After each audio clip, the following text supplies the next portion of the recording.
It is always worth taking into account what Faire is telling us to do to grow on their platform. They are the ones with the secret keys to unlock the algorithm. In the past, we've always just followed along with any advice they come out with. Our attitude is test everything, evaluate the results, double down on what works, and cut the losers. And there is no difference here with all the guidance that Faire is giving us as well. This video is going to take you through some of the advice that Faire has been giving us to grow on their platform. It's been taken from emails and webinars and various brand success managers that we engage with as well. Hi everyone, I'm Lucy. Welcome to our channel. We help brands like yours grow on Faire. Subscribe for weekly videos on YouTube that will help you grow on Faire, and for more in-depth knowledge, you can go to candidfounders.com where we share free ebooks, templates, and more. So let's dive into the video. The first thing that Faire talk about is Catalogue Updates. So adding new products. When you add new products and a retailer is browsing your store or the platform, you'll see a nice shiny new badge appear on any products that you've uploaded recently. And we know that returning retailers like new products as well. So if there's someone that works with your brand regularly, having new products is really exciting for them. It's great for them to be able to order them, show them to your customers, and grow with you. So if you've got existing relationships with retailers, they also want to grow with you and have new products. So we have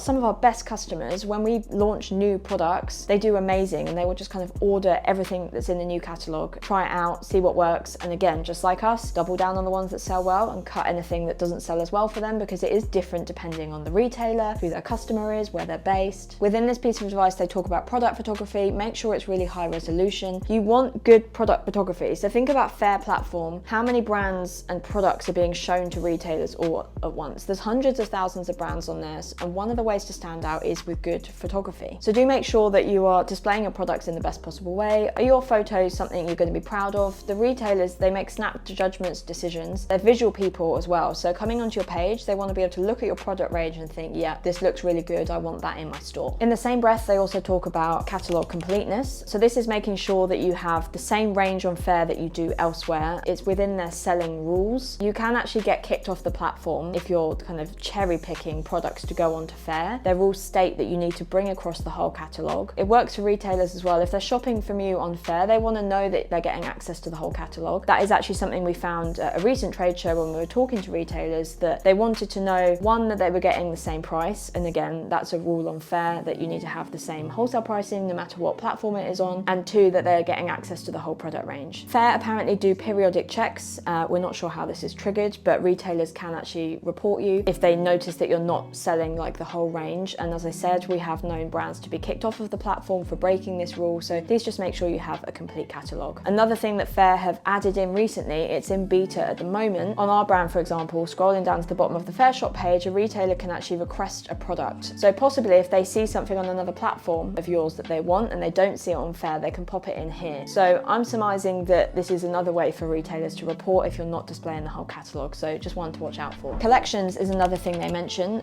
We always say this is really important. One, it's a really good experience for retailers. It makes shopping your catalogue much easier. Two, it's really good for the algorithm and the SEO because you're adding in more keywords. Faire actually mention a kind of starter collection. So if you've got brand new retailers, it's worth having a starter collection that hits your MOQ so they can easily shop kind of your bestsellers all in one go. You should have a bestsellers collection anyway, a new in collection, and they mention seasonal as well. We actually think go harder than this. It used to be that you had a limit of 20 collections that you could put in. It's now unlimited, but you need to make it manageable for both you and the retailers. They're not going to be scrolling through hundreds of collections. So 20 is kind of like a good number if you have a catalogue of like 100 plus. If you've got less than this, maybe 30 to 50, 15 to 20 collections. If you've got a much smaller product range, collections are still really important. So consider how you can kind of bundle up your products to make new collections. And as I said, you want new in, a starter collection. Bestsellers is always a key one. And then think of all the seasons.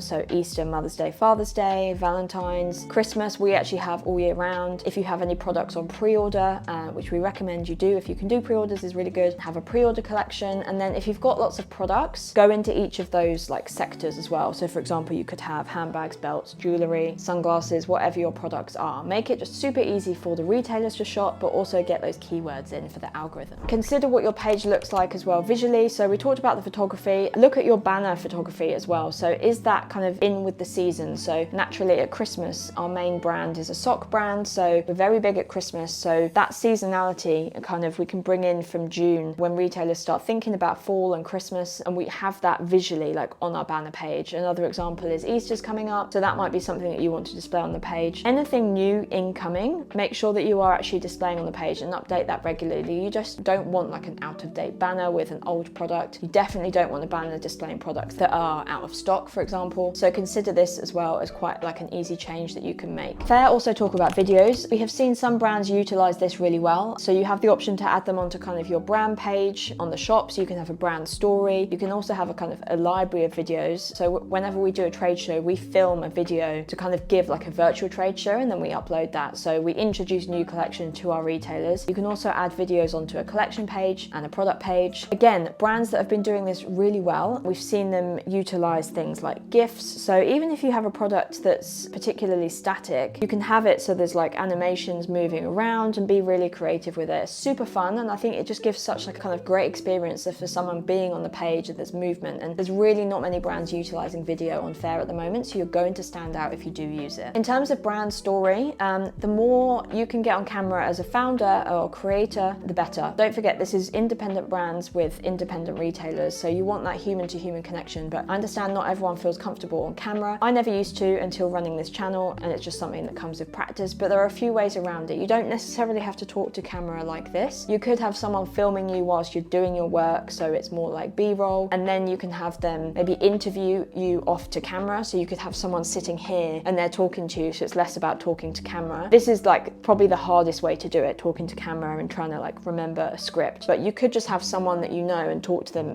in an interview. If you still don't even really want to be filmed in that way, you could just do the voiceover for it and you could read from a script. Just be careful because it does sound like you're reading from a script, but that's another way of doing it. If you really don't want to show your face at all, then focus on the product. That's the hero of the page. So again, that's another way around it. Okay, promotions. That's another thing Faire mentions. We absolutely recommend doing this. We run tiered promotions all year round. I've actually done a separate video on this that I'll link you to, where I'll take you through kind of why promotions are so important, how they work for us, and how we set them up. Whilst we're talking about promotions, let's talk about price, because Faire mentioned looking at competitive pricing. So one thing that Faire has done is create a very competitive environment, because all of the pricing is there in front of the retailers. It's easier than ever to compare pricing at a wholesale level, because before, I guess, you'd have been at trade shows, you'd have to get all their catalogues, maybe people were less upfront with their pricing, but now someone can go on there and look at Bamboo Socks and literally see all of our competitor pricing all in one place. We actually did this and reduced our wholesale price because of this, because we realized that we were kind of out on a limb with our pricing. So yeah, we did our competitor analysis, realized we were too far out there and brought it down a bit, but not so far. We didn't want to hit the floor on price because we're not competing on price with some of the lower quality socks. We're still a premium sustainable product. We've actually got a really useful pricing template that I can share with you. Andy's done a video on it, so I'll share that as well. It allows you to kind of plug in all of your costs so you can work out your margins and what your wholesale price should be. Faire also talk about email marketing being important and the use of Faire Direct. These are actually two key pillars of our service at Candid Founders Agency, along with like SEO optimization and messaging customers. Email marketing and lead generation, two of the biggest things that will help you scale on Faire. With email marketing, we recommend sending an email once a week through the campaign schedule tool. What this does is it means you're top of mind for retailers. You're able to really communicate all of the benefits of your product, who you are as a brand, anything seasonal, new products, promotions. There's so much you can talk about. If you're stuck for ideas on what to put in your emails, we've actually got a really handy guide that talks you through how we build our emails, how often, what we put in the emails, how we run our calendar, so you can kind of repeat things each year, each season, and we give you a bunch of our emails that we've actually sent to retailers as well. So I'll link you to that below and you can download it off of our website. And in terms of the lead generation, again, a key pillar, really important. You need to be bringing your own customers to Faire as well. Benefit of Faire Direct is they are 0% commission. If they're uploaded to Faire Direct, they are your customer to do what you want with. They just happen to be ordering through Faire. Gone are the days where you can kind of just list on the platform and sit there and let it bring customers to you. You need to be actively working. So in terms of bringing customers in, go and find your ideal client base, get their emails, stick them in Faire Direct and email them. What this does is you're finding customers for your business. You're also telling the algorithm, look, I'm bringing sales, like this is important to me. I'm, look at me, bringing in retailers all the time. And we try and, we're doing this on a monthly basis. So we're adding retailers to the account. And then when these customers convert, because you've done everything we've said on this channel and you've SEO optimized and you've got a beautiful page and people actually want to buy from you, that is then showing the algorithm that all these leads you are bringing in, you are showing it what these retailers are like. So it can start matching you up with other retailers. And that is when the marketplace functionality comes in and you're getting new retailers in as well. So they kind of come in together, making the perfect storm of lots of orders for your store. I have have done a bunch of videos on this. I've done a specific one that's about actually driving more traffic to your page. So I'll link you to that because, as I said, it's super important. It's probably one of the biggest things we see brands missing out on is they're not marketing their own Faire page. They're not trying to go out there and find customers themselves. So if you start doing it, and if you add even just 50 leads a month to your account, you're going to be in the top 1% of brands on Faire. So there you have it, loads of juice from Faire, tried and tested by us. This is all stuff that we've been doing over the last few years, so we can confirm that it works. This is all also things that we do for our own clients. So again, we can confirm that it not only works for our sock brand, but it works across multiple sectors, whether you're in America or in Europe, it works. So do subscribe to this channel because we do share up-to-date advice, how to scale on Faire. If you've got any questions on anything I mentioned in the video or anything on Faire that's on your mind, drop them in the comments below. I get back to everyone. Do subscribe to this channel. We have the largest database of Faire guidance videos in the world, and I'll see you in the next video.